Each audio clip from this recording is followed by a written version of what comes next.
Hello bachcho, let's see. The question says on dropping a small piece of sodium in a test tube containing carbon compound X with molecular formula C2H6O, a brisk effervescence is observed and a gas Y is produced.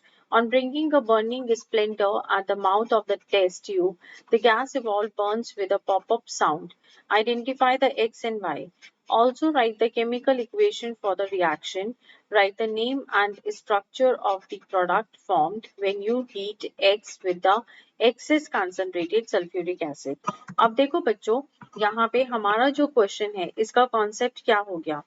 अगर मैं concept की बात करूं तो पहले तो हमें पूरी डिटेल पता होनी चाहिए about the molecular formulas. Detail का मतलब क्या हो गया कि हमें एग्जैक्टली पता होना चाहिए that how to form a molecular formulas.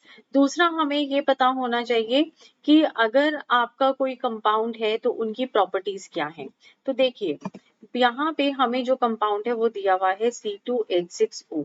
अगर मैं इसको फॉर्म करूं तो क्या हो सकता है, ये मेरा C2H5OH, तो ये हो गया C2H6 मींस मेरा जो कंपाउंड है वो है इथेनॉल। अब इथेनॉल जो है वो मेरा X हो गया। इट मींस कि अगर मैं C2H5OH के अंदर सोडियम डालती हूँ तो ये मुझे क्या देगा, C2H5ONa दे देगा, मींस सोडियम इथॉक्साइड।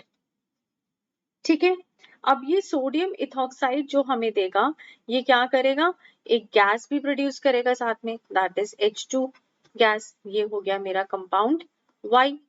अब ये जो H2 गैस है, अगर मान लीजिए ये आपकी टेस्ट ट्यूब है, टेस्ट ट्यूब के पास आप एक बर्निंग मैच स्टिक लेके आते हैं, then it burns with a popup sound. ये एक पॉपअप साउंड देती है।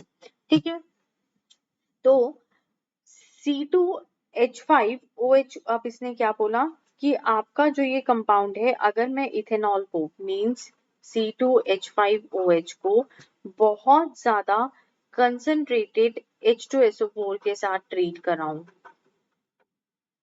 तो ये क्या करता है, कंसंट्रेटेड H2SO4 एक्ट करता है as a dehydrating agent. Dehydrating agent का मतलब क्या हो गया कि उसमें से ये वाटर मॉलिक्यूल को रिमूव कर देगा। अब जब आप यहाँ से वाटर मॉलिक्यूल रिमूव कर देंगे तो आपके पास क्या रह जाएगा, आपके पास रह जाएगा CH2 double bond CH2, means we will get the alkene over here. So this is the best suitable answer for this question. Thank you. All the best.